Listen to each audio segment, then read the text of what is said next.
Welcome to my YouTube channel. मैं Yogesh Khandelwal. Guys, last 2-3 दिन से हमारा वीडियो नहीं आ पाया था। उसका कारण था कुछ तबीयत से रिलेटेड, यानी गला खराब था।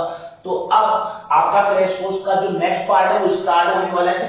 आज हम जो पढ़ेंगे वो रिडम्पशन ऑफ डिबेंचर पढ़ेंगे। और आप घबराना बिल्कुल भी मत कि आपका कोर्स कंप्लीट नहीं होने, आपका टाइमली कोर्स होगा, रेगुलर क्लासेस आएगी। आपको किसी भी स्टूडेंट को टेंशन लेने की कोई भी जरूरत नहीं है। लास्ट वीडियो के अंदर जो हमने पढ़ा था वो पढ़ा था इशू ऑफ डिबेंचर। या इशू ऑफ डिबेंचर में हमने किया था कि पब्लिक जो थी वो पब्लिक क्या करते थे, पब्लिक से हम लोन लेते थे और उसके बदले उनको एक्नॉलेजमेंट यानी कागज का टुकड़ा देते थे कि भैया हमने आपसे लोन लिया है, ठीक है, ये इस बात का प्रूफ है और हम इतने टाइम बाद इस लोन का रीपेमेंट कर देंगे। उसके अंदर वो टर्म्स रीपेमेंट की लिखी हुई होती थी और हम लोन को ले लेते थे। ये होता था हमारा इशू ऑफ डिबेंचर। अब रिडम्पशन ऑफ डिबेंचर के अंदर क्या होगा, जो लोन हमने लिया है उस लोन का रीपेमेंट हमको उस डॉक्यूमेंट के अंदर जो टर्म लिखी हुई है, जो टाइम लिखा हुआ है, उस टाइम के अंदर हमको क्या करना पड़ेगा, उसका रीपेमेंट करना पड़ेगा। तो यही क्या होता है, हमारे डिबेंचर्स का गाइस रिडम्पशन होता है। तो यहाँ पर उसको मैंने डिफाइन किया एक शॉर्ट डेफिनेशन के थ्रू कि repayment of loan taken by the company. जो कंपनी ने लोन लिया है उसका रीपेमेंट करेगी फ्रॉम डिबेंचर होल्डर्स। जो डिबेंचर होल्डर्स से लोन लिया था उसका कंपनी क्या करने वाली है, रीपेमेंट करने वाली है। That is equal to redemption of debenture. अब बात करेंगे तो ये कंपनी जो रिडम्पशन करती है डिबेंचर्स का, वो दो तरीके से कर सकती है। डिस्काउंट के लिए भैया मैंने लास्ट वीडियो के अंदर ही मना कर दिया था कि डिस्काउंट के अंदर कंपनी अपने डिबेंचर्स का रिडम्पशन नहीं करने वाली है। एट पार पे करेगी या एट प्रीमियम पे करेगी, यानी कंपनी ने जितने का डिबेंचर लिया है या तो उतने में लेगी या उससे ज्यादा के अंदर ले लेगी। तो यहां पर एट पार या एट प्रीमियम होगा। अब बात करेंगे कि कोई भी कंपनी अपने डिबेंचर्स का जो रिडम्पशन करती है उसका टाइम क्या होता है, कि रिडम्पशन का टाइम क्या होगा। तो मैंने जैसा कि आपको बताया कि कंपनी क्या करती है, एक्नॉलेजमेंट देती है, डॉक्यूमेंट इशू करती है। जब इशू करती है यानी लोन लेती है तब एक डॉक्यूमेंट देती है और वो एक्नॉलेजमेंट के अंदर जो इनकी ड्यू डेट्स होती है कि कंपनी लोन का रीपेमेंट कब करेगी, इशू के टाइम पर ही वो मेंशन कर दी जाती है। तो उन ड्यू डेट्स के ऊपर कंपनी क्या कर देगी, अपने डिबेंचर्स का रिडम्पशन कर देगी। बट इन ड्यू डेट से पहले भी रिडम्पशन कंपनी कर सकती है, बट उसके लिए कंडीशन मेंशन, वो कंडीशन होगी कि जो इशू की टर्म्स थी उन इशू की टर्म्स के अंदर हमने मेंशन कर रखा हो, ऑथराइज कर रखा हो कि कंपनी अपने डिबेंचर्स का रिडम्पशन बिफोर ड्यू डेट कर सकती है। क्लियर यहां पर है। अब बात हम करेंगे कि source of redemption of debenture क्या होगा। भाई कंपनी अगर रिडम्पशन करेगी डिबेंचर्स का तो वो पैसा कहां से लाएगी, तो उसके पैसे लाने के कंपनी के पास कितने तरीके हैं, ये 3 तरीके होने वाले हैं। कितने तरीके होने वाले हैं, 3 तरीके। बोले सबसे पहले बोले कंपनी क्या कर सकती है, अपने डिबेंचर्स का रिडम्पशन कर सकती है out of capital. Out of capital का मतलब क्या होता है कि भैया जो नॉन प्लानर कंपनीज होती है ना, जिनका मैनेजमेंट एंड कंट्रोल बिल्कुल वीक होता है, लाइक दैट किंगफिशर एयरलाइंस, ठीक है। तो किंगफिशर का क्या था, वही सिचुएशन है आउट ऑफ कैपिटल वाली कि कंपनी ने आज लोन ले लिया लेकिन रीपेमेंट करने की बारी आएगी ना, या तो अपनी असेट्स को रीपेमेंट असेट्स को सेल करेगी और फिर रीपेमेंट करने की सोचेगी, और क्या क्या करेगी, बोला कहीं से लोन को रीपेमेंट करने के लिए और लोन लेगी फिर रीपेमेंट करेगी। तो इन कंपनीज की स्थिति क्या होती है, बहुत ज्यादा अच्छी नहीं होती। क्यों, इनका मैनेजमेंट बहुत ज्यादा वीक होता है। तो ये होती है out of capital. Redemption out of capital में कंपनी पहले से प्लानिंग नहीं करके रखती, लास्ट टाइम में एंड टाइम पे ये सोचती है कि भैया पैसा कहां से लेना है। जब पैसे की देने की स्थिति नहीं होती है तो या तो कहीं से लोन को पेमेंट करने के लिए लोन लेते हैं और या अपनी असेट्स को सोल्ड आउट। तो इन कंपनीज की जो कंडीशन होती है वो ज्यादा स्ट्रॉन्ग नहीं होती है। तो ये जो करती है इसका मतलब क्या, आउट ऑफ कैपिटल का repayment is made but not out of profit earn, यानी ये अपने कमाए हुए प्रॉफिट में से रिडम्पशन नहीं करती है, ठीक है। अब बात आती है किसकी, नेक्स्ट आउट ऑफ प्रॉफिट्स की। तो भैया आउट ऑफ प्रॉफिट्स में अपने को ध्यान रखना है कि रीपेमेंट जो करेगी कंपनी अपने लोन का, वो जो प्रॉफिट कमाया है उसके अंदर से रीपेमेंट करती है। लाइक दैट एक छोटा सा एग्जांपल अगर हम इसका लें तो जैसे कि ईयर है 1 2 3 4 5, ये 5 साल हो गए। क्यों, कंपनी कितने साल बाद में रिडम्पशन करने वाली है, आफ्टर 5 ईयर। अब कंपनी ने यहाँ पे जो प्रॉफिट अर्न किए थे, मैं अजम्पशन ले रहा हूँ 5 लाख 7 लाख 3 लाख 10 लाख एंड 15 लाख, इस तरीके से कंपनी ने क्या किया था, प्रॉफिट अर्न किया था। बट यहां पर कंपनी, ऐसी कंपनियां अच्छी वाली कंपनी होती है, रिलायंस जैसी कंपनियां, तो रिलायंस जैसी कंपनियां होती है, ये क्या करके रखती है, पहले से भैया मैनेजमेंट करके रखती है, इस चीज के लिए एक गुल्लक बना के पहले से तैयार करती है, और हर साल जो प्रॉफिट होता है उस प्रॉफिट का कुछ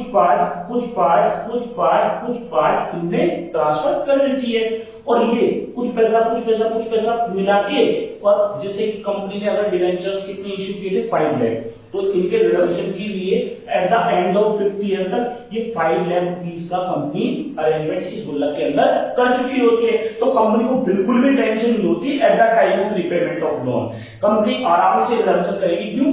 कंपनी ने अपने जो प्रॉफिट अर्न किए थे उनमें से इस 5 लाख का अरेंजमेंट ऑलरेडी कर लिया, अब इजीली कंपनी उनको रिपेमेंट कर पाए। ये होती है अच्छी वाले रिलायंस जैसी कंपनियां। बात करेंगे क्योंकि आपको अच्छे से पता है रिलायंस मुकेश अंबानी चीज चला रहे पूरे भारत को, बात आती है यहाँ पे out of profit and capital की। तो out of profit and capital की बात करें तो भैया इसमें तो आपको पता है ना कि हाफ माइंड, यानी थोड़ा अच्छा और थोड़ा बुरा, यानी अपन ये भी बोल सकते हैं कि कुछ मैनेजमेंट इसका क्या होता है, ठीक होता है, तो कुछ तो यहाँ पर जो प्रॉफिट का अरेंजमेंट किया जाता है, पैसे का अरेंजमेंट किया जाता है, तो प्रॉफिट कमाया हुआ जो होता है उसमें से किया जाता है। बाकी कोई जुगाड़ वाली स्थिति कि बाकी जो पेमेंट बचता है या तो किसी असेट्स को बेचकर एडजस्टमेंट करो, या कहीं से लोन लो, या अपनी कैपिटल में से उसका एडजस्टमेंट करो। तो ये वाली चीज होती है इन तीनों में से। तो तीनों में से सबसे बेस्ट जो सोर्स होता है वो कौन सा होता है, आउट ऑफ प्रॉफिट। ये था हमारा source of redemption of debenture कि कंपनी 3 सोर्सेज से अपने डिवेंचर्स का रिडम्पशन कर पाएगी। बात करें हम methods of redemption of debenture, guys इस वीडियो में हम जो पढ़ने वाले हैं और इस चैप्टर में जो पढ़ने वाले हैं वो पढ़ेंगे रिडम्पशन ऑफ डिवेंचर्स के मेथड, और वो लमसम पेमेंट मेथड होगा, redemption by draw of lots and instalment payment method होगा। लमसम का आपको पता है कि एक साथ। अब यहाँ पे जो डिवेंचर्स का रिडम्पशन करेंगे वो परचेज फ्रॉम ओपन मार्केट से भी कर सकते हैं, तो डिवेंचर्स का रिडम्पशन कन्वर्जन इनटू शेयर से भी कर सकते हैं। अब इसके बाद में ये आपको एक बेसिक पता लग गया कि भाई इसकी डेफिनेशन क्या होती है, इनके रिडम्पशन कितने तरीके से हो सकते हैं, इनके रिडम्पशन का जो डेट होगी वो क्या होगा, टाइम क्या होगा, किन किन तरीके से, यानी कौन कौन सोर्सेज से कंपनी रिडम्पशन कर सकती है, और ये सोर्सेज क्या होते हैं उनके बारे में मैंने बताया, और कितने मेथड से कंपनी के द्वारा डिवेंचर्स का रिडम्पशन किया जाएगा। अब जो हम आगे डिस्कस करने वाले हैं इनके अकाउंटिंग टर्म कौन कौन सी होगी। मैं अकाउंटिंग की बात नहीं कर रहा, मैं अकाउंटिंग टर्म की बात कर रहा हूं कि किस किस कंडीशन के अकॉर्डिंग एक कंपनी अपने डिवेंचर का रिडम्पशन कर सकती है, कौन कौन सी गाइडलाइंस को उसको फॉलो करना पड़ेगा। हम हमारे अकाउंटिंग ट्रीटमेंट फॉर रिडम्पशन की बात कर रहे थे, क्योंकि अब ये जो अकाउंटिंग ट्रीटमेंट है रिडम्पशन का वो कैसे होगा, उसके लिए जो गाइडलाइन है वो कैसे किस तरीके की गाइडलाइन है उनको अपने को फॉलो करना बहुत ज्यादा जरूरी होगा इस चैप्टर में। तो मैं आपको बता दूं जो अपना कंपनी एक्ट है, तो गाइस ये जो कंपनी एक्ट है, इस कंपनी एक्ट 2013 में सेबी ने क्या कर रखा है, सेबी का मतलब तो आप सभी को पता होगा, security exchange board of India. तो सेबी ने कुछ गाइडलाइंस इशू कर रखी है, उस गाइडलाइन के अकॉर्डिंग हमको क्या करना पड़ेगा, डीआरआर बनाना पड़ेगा। अब मैथ सबसे पहले अपने को करना पड़ेगा डीआरआर। मतलब ये डीआरआर होता क्या है सर, आपने इसके बारे में तो जिक्र किया नहीं, मैंने अभी आपके सामने गुल्लक क्रिएट किया था जब रिडम्पशन कर रहे थे हम आउट ऑफ प्रॉफिट्स। तो उस टाइम पे जो गुल्लक क्रिएट कर रहे थे ना, उस गुल्लक का नाम ही क्या है, डीआरआर है, कि हर साल जितना प्रॉफिट कंपनी अर्न कर रही थी उस प्रॉफिट में से कुछ पार्ट क्या करती जा रही थी, हर साल ट्रांसफर करती जा रही थी। तो सबसे पहले मैं आपको ये बता दूं कि आपको बनाना क्या पड़ेगा, डीआरआर बनाना पड़ेगा। और ये ध्यान जरूर रखें कि डीआरआर जो बनाते हैं वो डीआरआर हमेशा जो अपने पास प्योर प्रॉफिट होता है ना, जो कि डिविडेंड डिस्ट्रीब्यूशन के लिए कंपनी के पास अवेलेबल होता है, उस प्रॉफिट में से कंपनी क्या करती है, डीआरआर बनाती है। अब बात करें कि डीआरआर होता क्या है भैया, ये स्पेसिफिक रिजर्व होता है, जनरल रिजर्व की तरह बिल्कुल नहीं होता। जनरल रिजर्व को कंपनी कहीं पर भी कोई भी जनरल वर्क के अंदर यूज कर सकती है, इसलिए उसको जनरल रिजर्व बोला जाता है। स्पेसिफिक रिजर्व है कि कंपनी डीआरआर को ओनली रिडम्पशन के पर्पज के लिए ही यूज करेगी, इसलिए इसको स्पेसिफिक रिजर्व के नाम से हम जानते हैं। अब बात आती है कि यहाँ पे नॉट लेस देन, बोले जो डीआरआर हम क्रिएट करेंगे ये कितना होना चाहिए, not less than 10% of face value of outstanding debenture. Outstanding debenture का मतलब तो आप सभी को पता होगा कि कंपनी ने जितना लोन लिया है, यानी जिन डिवेंचर होल्डर्स को पेमेंट करना है वो क्या हो गया, आउटस्टैंडिंग हो गया। अब आउटस्टैंडिंग डिवेंचर हो गया उनकी फेस वैल्यू, यानी जितने का 100 का डिवेंचर है तो उसके हिसाब से मल्टीप्लाई कर देंगे। 2000 डिवेंचर होल्डर है, 2000 डिवेंचर थे, 100 की फेस वैल्यू थी, तो कितना हो गया 2 लाख। उस 2 लाख का कितने परसेंट के बराबर आपको डीआरआर क्रिएट करना पड़ेगा, 10% के बराबर, यानी 20,000 का आपको डीआरआर क्रिएट करना पड़ेगा। अब बात आ रही थी it should be 100% of the face value of outstanding debenture there debenture taken out of profit. देखो ये जो हम बना रहे थे कि 10% आपको बनाना है, तो ये क्वेश्चन में अगर कुछ भी आपको इंफॉर्मेशन गिवन नहीं हो कि आप डिवेंचर का रिडम्पशन आउट ऑफ कैपिटल कर रहे हो या आउट ऑफ प्रॉफिट कर रहे हो, तो आपने को ये अजम्पशन लेना है कि आउट ऑफ कैपिटल कर रहे हो, और आउट ऑफ कैपिटल से जब आप रिडम्पशन करते हो तो आपकी लिमिट जो होती है वो जो आउटस्टैंडिंग डिवेंचर उसकी फेस वैल्यू का 10% के बराबर आपको क्या करना है, डीआरआर में पैसा डालना। बट ध्यान रखिए out of profit, out of profit का मतलब है कंपनी के पास प्रॉफिट उतना पड़ा है, अब पड़ा है तो भैया 5 साल के बाद आपको रिडम्पशन करना है 5 लाख के डिवेंचर्स का। तो 5 ईयर की जो प्रॉफिट अर्न किए ना उनमें हर साल जैसा कि मैंने आपको बताया था कि आपने 5 लाख क्या कर लिए, पूरा का पूरा किसके अंदर डाल दिया, गुल्लक के अंदर। वो गुल्लक की क्या था, डीआरआर था। यानी इसमें तो पूरा 100% जो फेस वैल्यू होगी ना आउटस्टैंडिंग डिवेंचर्स की, उसके बराबर ही आपको डीआरआर क्रिएट करना पड़ेगा। बट बात करें कि भैया डीआरआर जो क्रिएट करेंगे हम वो नॉन कन्वर्टेबल डिवेंचर्स के लिए ही आप कर सकते हो। जो नॉन कन्वर्टेबल है, जिनको हम कन्वर्ट नहीं कर सकते शेयर्स के अंदर, उनके लिए ही आप डीआरआर क्रिएट कर सकते हो। जो कन्वर्टेबल डिवेंचर्स है उनके लिए कभी भी आप डीआरआर क्रिएट नहीं करोगे। बोले सर ये तो क्लियर हो गया कि नॉन कन्वर्टेबल के लिए करना है, कन्वर्टेबल के लिए नहीं करना। बट कई बार कई केसेस में ऐसा आता है कि पार्टली कन्वर्टेबल है, यानी उनका कुछ पार्ट तो हम कन्वर्ट कर सकते हैं, कुछ पार्ट कन्वर्ट नहीं कर सकते। तो जो पार्ट कन्वर्ट नहीं कर सकते उनके लिए तो आपको क्या कर सकते हो, आप डीआरआर क्रिएट कर सकते हो। तो उस केस में तो आपको उतने अमाउंट के लिए तो डीआरआर क्रिएट कर लेना है। लेकिन जो कन्वर्टेबल है, तो कन्वर्टेबल के लिए तो मैंने साफ ही क्या कर दिया कि आप क्रिएट कर ही नहीं सकते। तो उस केस में जितना पार्ट कन्वर्टेबल वाला है उसके लिए आप डीआरआर क्रिएट नहीं करोगे। तो गाइस डीआरआर जो क्रिएट किया जाएगा वो हमेशा आपको ये पता होना चाहिए कि DRR should be created before the date of redemption. देखो एंड टाइम पे तो कोई करेगा नहीं, ठीक है, कि रिडम्पशन आज कर रहे हैं तो आज ही डीआरआर क्रिएट करें। तो डीआरआर जो क्रिएट किया जाएगा वो हमेशा जो रिडम्पशन की डेट होगी उस रिडम्पशन की डेट से पहले ही क्रिएट कर लिया जाएगा। अब बात आती है कि ये डेट कौन सी होगी, तो भैया डेट इसके अंदर दे रखी होगी, आपको पहले से ही क्वेश्चन के अंदर दे रखी होगी। डेट 31 मार्च दे तो 31 मार्च को बना, जो डेट आपको क्वेश्चन में गिवन हो उस डेट के अकॉर्डिंग आपको क्या करना है, डीआरआर क्रिएट करना है। बट आपको ये ध्यान रखना है किस डेट से पहले आपको क्रिएट करना है, रिडम्पशन की डेट से पहले आपको डीआरआर क्रिएट करना पड़ेगा। अब बोले सर ये सारी चीज हमारे डीआरआर की समझ में आ गई, तो अब डीआरआर बनाना है। तो मैंने आपको बताया कि डीआरआर हमेशा किसमें से बनाते हो आप, जो आपके लिए डिविडेंड के लिए आपके पास जो फ्री जो अमाउंट होता है प्रॉफिट का, उसके अंदर से आप क्या कर सकते हो, डीआरआर क्रिएट कर सकते हो। तो ध्यान रखिए जनरल रिजर्व फ्री होता है, उसको किसी भी यूज के लिए हम क्या कर सकते हैं, यूज कर सकती है कंपनी। तो यहाँ पे डीआरआर बनाना है, यानी कंपनी रिडम्पशन के पर्पस के लिए एक गुल्लक क्रिएट करना चाह रही है डीआरआर के नाम से, डिवेंचर रिडम्पशन रिजर्व के नाम से। तो जनरल रिजर्व में से उतना अमाउंट कंपनी क्या कर सकती है, जो भी रिक्वायर्ड अमाउंट हो डीआरआर के अंदर ट्रांसफर करेगी, एंट्री कर देगी जनरल रिजर्व अपना direct to DRR. First priority इसको देना है क्योंकि फ्री रिजर्व। अगर ये नहीं हो कंपनी के अंदर तो आपके पास, मैंने आपको बोला कि डिविडेंड के लिए जो पैसा अवेलेबल होता है कंपनी का, जो प्रॉफिट अवेलेबल होता है उसमें से क्या कर सकते हैं, डीआरआर आप मेंटेन कर सकते हो, बना सकते हो। अगर ये दोनों के दोनों अवेलेबल नहीं है तो स्टेटमेंट ऑफ पी&एल यानी जो प्रॉफिट एंड लॉस के अंदर हमारे पास पैसा पड़ा हुआ है उस प्रॉफिट एंड लॉस में जो भी हर साल प्रॉफिट हो रहा है उसमें से आप क्या कर सकते हो, डीआरआर क्रिएट कर सकते हो। तो गाइस ये इसका अकाउंटिंग ट्रीटमेंट का अकाउंटिंग की गाइडलाइन थी। अब आगे जो और गाइडलाइन है इन्वेस्ट पर्पस से कि डिवेंचर रिडम्पशन इन्वेस्टमेंट किस तरीके से करते हैं, मैं उसके बारे में आपके सामने एक चार्ट लेकर आने वाला हूं। अब जो नेक्स्ट टॉपिक है हमारा वो होगा डिवेंचर रिडम्पशन इन्वेस्टमेंट। बोला सर ये डिवेंचर रिडम्पशन इन्वेस्टमेंट क्या होता है, तो उसके बारे में मैं आपको पहले बता दूं, सबसे पहले डीआरआर के बारे में। तो डीआरआर क्या था, जब भी कंपनी अपने आउट ऑफ प्रॉफिट्स में से क्या कर रही थी, रिडम्पशन कर रही थी, तो एक डीआरआर बना के गुल्लक बना रही थी, और उस गुल्लक के लिए हम जो एंट्री कर रहे थे वो क्या कर रहे थे, ये general reserve account debit, dividend, equalisation reserve account debit, ये statement P and L account debit to किसमें ट्रांसफर कर रहे थे हम, जो हमारा गुल्लक था डीआरआर उसके अंदर ट्रांसफर कर रहे थे।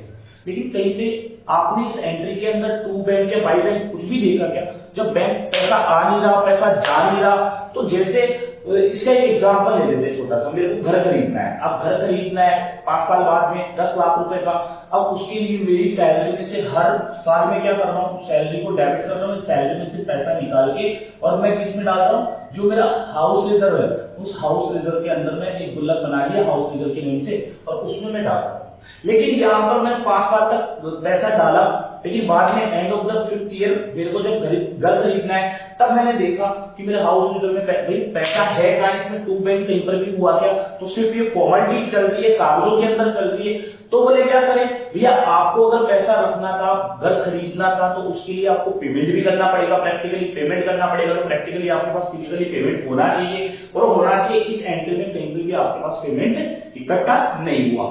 तो बोले ऐसी कंडीशन बोले अगर आपको खरीदना था तो आपको फिजिकली क्या करना था, अपने पास पैसा रखना था और फिर घर आप खरीद सकते थे क्योंकि आपको पेमेंट करना पड़ेगा।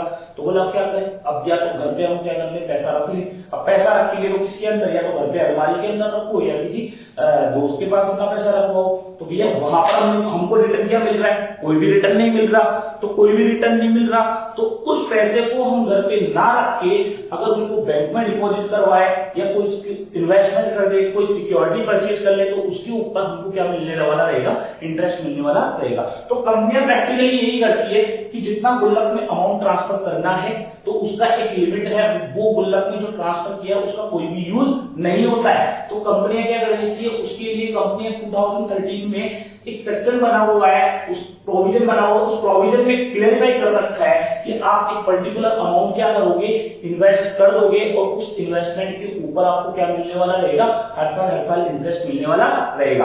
यानी प्रैक्टिकली आपके पास से पैसा जाएगा और प्रैक्टिकली आप जिस दिन आपको क्या करना हो, डिबेंचर्स का रिडम्पशन करना, उस दिन उन इन्वेस्टमेंट्स को आप सोल्ड कर दोगे। सोल्ड करने से जो पैसा आएगा उस पैसे से आप रिडम्पशन कर दोगे। तो इस तरीके से चलने वाला है। तो ये होगा हमारा डिबेंचर रिडम्पशन इन्वेस्टमेंट। डीआरआई जो बनेगा, इसको शॉर्ट में हम बोलेंगे डीआरआई। ये डीआरआई बनेगा, ये एटलीस्ट जो बनने वाला है वो जितने हम डिबेंचर्स का रिडम्पशन करेंगे, ठीक है, आने वाले साल के अंदर उसकी फेस वैल्यू का कम से कम कितना परसेंट बनाना पड़ेगा अपने को, 15%। डीआरआर का आपको लिमिट पता है कि डीआरआर जो बनता है वो जितने भी आउटस्टैंडिंग डिबेंचर होते हैं उनकी फेस वैल्यू का 10% बनता है। लेकिन डीआरआई जो बनता है, जितने डिबेंचर्स हम रिडीम करेंगे, ध्यान रखना जितने डिबेंचर्स रिडीम करेंगे, पूरे का नहीं, अगर पूरे रिडीम करेंगे तो पूरे का 15% बनेगा, लेकिन जितने हम रिडीम करेंगे आने वाले साल के अंदर तो उसका ही 15% आपको क्या बनाना है, डिबेंचर रिडम्पशन इन्वेस्टमेंट करना है। अब इन्वेस्टमेंट करेंगे तो डीआरआई शुड बी परचेज। बोले डीआरआई आपको क्या करना पड़ेगा, परचेज करना पड़ेगा भैया, लेकिन उस परचेज की डेट ना वो फिक्स है। वो परचेज आप 1 अप्रैल से 30 अप्रैल तक ही कर सकते हो। ये मैं नहीं बोल रहा, ये कंपनी एक्ट बोलता है 2013 कि आप डीआरआई परचेज करोगे तो सिर्फ और सिर्फ 1 अप्रैल से 30 अप्रैल के बीच में ही परचेज कर सकते हो। अब भैया आप जब डीआरआई डिबेंचर रिडम्पशन इन्वेस्टमेंट कोई भी परचेज करते हैं, 11th क्लास से हम एंट्री पढ़ते आ रहे हैं कि इन्वेस्टमेंट आप परचेज करोगे तो एंट्री होगी investment account debit to bank. अब लगाना क्या है, डीआरआई है तो डिबेंचर रिडम्पशन, उसके आगे हम वर्ड ऐड कर देंगे debenture redemption investment account debit to bank. Entry वही रहने वाली है। अब जिस दिन हमको पैसे की रिक्वायरमेंट है उस दिन कंपनी क्या कर देगी, इन इन्वेस्टमेंट्स को सोल्ड कर देगी। सोल्ड करने की एंट्री आपको गाइस आती है, वो क्या है कि bank account debit to investment. अब इन्वेस्टमेंट के आगे हम क्या लगा देंगे, डीआरआई। इंपॉर्टेंट क्वेश्चन ये नहीं है कि डीआरआर बनाना था फिर डीआरआर बना के हमको डिबेंचर रिडम्पशन इन्वेस्टमेंट में इन्वेस्ट करना था, ठीक है। इंपॉर्टेंट ये है कि डीआरआर कौन सी कंपनीज बनाएगी और डीआरआई कौन सी कंपनीज बनाएगी, क्योंकि क्वेश्चन आप तभी करने वाले हो, उससे पहले आपका कोई भी क्वेश्चन सोल्व नहीं होगा कि डीआरआई कौन सी कंपनी बनाएगी और डीआरआर कौन सी कंपनी बनाएगी। गाइस उसके लिए मैंने एक आपके लिए शॉर्ट सा एक सुंदर सा चार्ट बनाया है, उस चार्ट को आप बढ़िया से जूमिंग करके और अपनी कॉपी में जरूर लिख ले। क्यों, क्वेश्चन में आपको सबसे पहले यही देखना पड़ेगा कि क्वेश्चन में जो स्टार्ट हो रहा है उसमें ये मेंशन कर रखा है कि कंपनी है कौन सी, उसके बाद ही आपका क्वेश्चन आगे स्टार्ट होना है कि डीआरआर आप 10% से बनाने वाले हो या डीआरआर आप 100% से बनाने वाले हो या डीआरआई आप बनाने वाले हो या नहीं बनाने वाले या डीआरआर आप बनाने वाले हो या नहीं बनाने। वो क्वेश्चन में आपको कंपनी के नेम से पता लग जाएगा कि आपको क्या फॉलो करना है। अब सबसे पहले अगर क्वेश्चन आपका स्टार्ट है कोई भी ऑल इंडिया फाइनेंशियल इंस्टीट्यूशन है, यानी all India financial institution companies है जो कि रेगुलेटेड किससे है, आरबीआई से। भैया आरबीआई से रेगुलेटेड है और फाइनेंशियल कंपनी और है, फाइनेंशियल इंस्टीट्यूशन और है, ये तो अपने आप में अमीर होते हैं फाइनेंशियल इंस्टीट्यूशन। तो इनको ना तो डीआरआर बनाने की जरूरत होती है ना इनको डीआरआई की रिक्वायरमेंट होती है। क्यों? ये तो खुद फाइनेंस प्रोवाइड करवाते हैं, इनको कहां से जरूरत है गुल्लक बनाने की। अब बात आती है इसकी बैंकिंग कंपनीज। ये बैंकिंग कंपनीज को डीआरआर बनाने की बिल्कुल आवश्यकता नहीं पड़ेगी। क्यों? जैसे फाइनेंशियल कंपनीज अमीर कंपनियां होती है उसी तरीके से बैंकिंग कंपनी, चाहे उन्होंने प्राइवेट इश्यू कर रखा हो चाहे पब्लिक इश्यू कर रखा हो, तो भी उनको कोई भी डीआरआर और कोई भी डीआरआई बनाने की रिक्वायरमेंट नहीं होगी। अदर फाइनेंशियल इंस्टीट्यूशन, नाम कौन सा आ गया, फाइनेंशियल इंस्टीट्यूशन। फाइनेंशियल भैया पैसे वाले होते हैं, ये फाइनेंस प्रोवाइड करते हैं, इनको कोई भी डीआरआर और डीआरआई बनाने की आवश्यकता नहीं होगी। बस ये इतना सा ध्यान रखें कि इसके केस में जो सेक्शन 272 के अंदर जितनी भी कंपनीज मेंशन है उन्हीं को इन्वॉल्व किया जाएगा फाइनेंशियल इंस्टीट्यूशंस में। ये थी हमारी तीन जिनके अंदर ना तो डीआरआई की रिक्वायरमेंट होती है ना डीआरआर की रिक्वायरमेंट होती है। अब बात करेंगे हम लिस्टेड कंपनीज की। लिस्टेड कंपनीज किसको छोड़कर, जो कि हमारी एआईएफआई कंपनीज है और बैंकिंग कंपनीज है, उनको छोड़कर जितनी भी लिस्टेड कंपनीज है, जो कि बात करें बोले एनबीएफसी कंपनी कौन होती है, नॉन बैंकिंग फाइनेंस कंपनी। अब नॉन बैंकिंग फाइनेंस कंपनीज है तो उसमें डीआरआर तो आपको बनाने की आवश्यकता नहीं पड़ेगी, लेकिन उसके अंदर अगर आपको रिडम्पशन करना है टाइमली तो आपको इन्वेस्टमेंट करना पड़ेगा। और वो इन्वेस्टमेंट की रेट आपको अच्छे से पता है कितना परसेंट होने वाली है। जितना आप रिडम्पशन करोगे फॉलोइंग ईयर के अंदर उसका 15% आपको क्या करना पड़ेगा, डीआरआई बनाना पड़ेगा। हाउसिंग फाइनेंस कंपनीज कोई सी भी हो तो उसके लिए भी आपको डीआरआर तो बनाना है नहीं, ठीक है, बट आपको क्या क्रिएट करना पड़ेगा, डिवेंचर रिडम्पशन इन्वेस्टमेंट आपको क्रिएट करना पड़ेगा। अदर लिस्टेड कंपनी कोई सी भी हो उनके लिए भी, तो इनको याद करने का बिल्कुल सिंपल तरीका है, आपको हेडिंग्स याद करनी है। तो सबसे पहले वाले में तो तीनों में ना तो डीआरआर बनेगा ना डीआरआई बनेगा। नेक्स्ट तीनों के अंदर क्या नहीं बनेगा, हमारा डीआरआर बनाना है नहीं, और बाकी तीनों के अंदर डीआरआर हमको बनाना पड़ेगा, ये याद रखना पड़ेगा। अब अनलिस्टेड कंपनीज है बिल्कुल सेम ये का ये हम यहाँ पर पुट करने वाले हैं, बस ये वाला चेंज होगा। और वो क्या चेंज होगा, एनबीएफसी कंपनीज कौन सी होती है, वही नॉन बैंकिंग फाइनेंस कंपनीज होती है जिनके अंदर दोनों के अंदर ना तो डीआरआर बनेगा ना डीआरआई बनेगा। हाउसिंग फाइनेंस कंपनीज है तो हाउसिंग फाइनेंस कंपनीज में डीआरआर बनाने की जरूरत नहीं है और ना ही अपना इन्वेस्टमेंट करने की जरूरत है। अगर इनलिस्टेड कंपनीज है तो भैया इसमें ध्यान रखिए आपका डीआरआर भी बनेगा, तो यहाँ पे डिवेंचर रिडम्पशन इन्वेस्टमेंट भी आपको करना पड़ेगा। तो इसके बिना क्वेश्चन की आप स्टार्टिंग नहीं कर सकते। ये जब हर एक स्टूडेंट को पता हो उसके बाद ही स्टूडेंट आगे क्वेश्चन को पुट कर सकता है कि भैया हमारे को डीआरआर बनाना है नहीं बनाना, रिडम्पशन कैसे करना है, कौन सी डेट को करना है, ये सब इसके बाद में आएगी। तो ये सबसे पहले आपको चार्ट पता होना चाहिए, दिमाग में होना चाहिए। तीन स्टार्टिंग का जो है, चाहे एआईएफआई है, चाहे बैंकिंग कंपनी है, चाहे फाइनेंशियल इंस्टीट्यूशंस है, इनमें डीआरआर भी नहीं बनेगा, डीआरआई भी नहीं बनेगा। बाकी इनके बारे में इन तीनों में डीआरआर नहीं बनेगा, डीआरआई बनेगा। इन दोनों में डीआरआर और डीआरआई दोनों नहीं बनेंगे और लास्ट वाले में जो बनेगा वो डीआरआर भी बनेगा और डिवेंचर। अब जो इसके प्रैक्टिकल क्वेश्चंस है, सारा थ्योरेटिकल जितने भी बेसिक्स थे वो सारे बेसिक्स में इस टॉपिक से रिलेटेड, इस रिडम्पशन के टॉपिक से रिलेटेड मैं स्टार्टिंग बेस पूरा कंप्लीट कर चुका हूं इस वीडियो के अंदर। आने वाले वीडियो के अंदर जितने भी हमारे रिडम्पशन के बचे हुए टॉपिक्स हैं हम उन टॉपिक्स को कवर करेंगे और इनके प्रैक्टिकल क्वेश्चंस को कवर करेंगे। तो गाइस इस वीडियो को पूरी तरीके से अच्छे से देखें और जहां तक मुझे पता है वो ज्यादा आप शेयर नहीं कर रहे वीडियो, तो मेरी रिक्वेस्ट सभी देखने वाले व्यूअर्स की यही रहेगी कि ज्यादा से ज्यादा इन वीडियोस को शेयर करें, सब्सक्राइब करें चैनल को, और मोटिवेशन के लिए बहुत ज्यादा जरूरी है कि आप चैनल को और वीडियोस को लाइक जरूर करें। Thank you so much guys.